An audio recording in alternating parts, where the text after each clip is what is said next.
कोई बात नहीं, क्वेश्चन कोई बात नहीं नहीं, हो चलिए चलिए चलिए।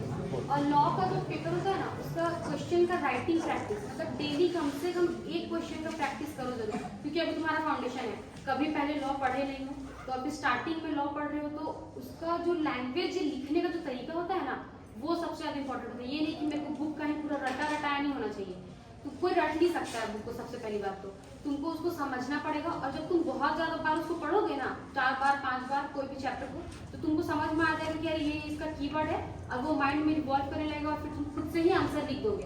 तो वो जो प्रैक्टिस होता है ना, राइटिंग प्रैक्टिस, वो तुम खुद से डेली एक क्वेश्चन कम से कम लिखो, तुम रात में लिखो, दिन में लिखो। एक क्वेश्चन लिखने से तुम्हारा कॉन्फिडेंस, एग्जाम में तुमको लिखने के लिए, जब से एग्जाम में क्वेश्चन आएगा तो तुमको बनाना नहीं पड़ेगा कि अरे हमको ये लिखना है तो कैसे बनाए, वो नहीं, तुम्हारा हाथ अपने आप चलेगा। बस तुमको आंसर पता है ना, तो हाथ अपने आप चलेगा, सोचना नहीं पड़ेगा, तुम सारा आंसर फटाक से लिख लोगे। वही बात है, बस तुमको प्रैक्टिस करना, और लॉ डेली पढ़ना पड़ेगा, डेली। याद करो कि वो ऐसे आंख बंद करके होता है ना कि हम पढ़ लिए, अब उसमें रटने का कोशिश मत करो, आंख बंद करके पर याद करो कि उसमें ये पॉइंट था, उसमें हम ये ऐसे था, या वो उसको ऐसे कर रहा है तो इसको ये चार्जेस लगेगा, ये पेनल्टी लगेगा, इस तरह से याद करो, तो वो याद हो जाएगा। पिछले साल का सजेस्टेड सब रहता है ना, हाँ, वो सब प्रैक्टिस वो करो। डाउनलोड कर लीजिए, सजेस्टेड रिवीजन टेस्ट पेपर, ये सब वो सब बहुत हेल्पफुल है, ठीक है, वेबसाइट से डाउनलोड करें। और किसी आपको पूछना है सर?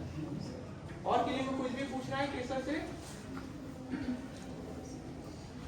नहीं, ठीक है, तो हम लोग यहीं पे एंड करते हैं, ठीक है, और आशा करते हैं कि आप लोग को इससे आईना दिखा होगा कि अभी हम लोग जैसा चल रहे हैं कि बस रील देख के अगर टाइम पास कर रहे हैं तो वो कर सकते कि नहीं कर सकते?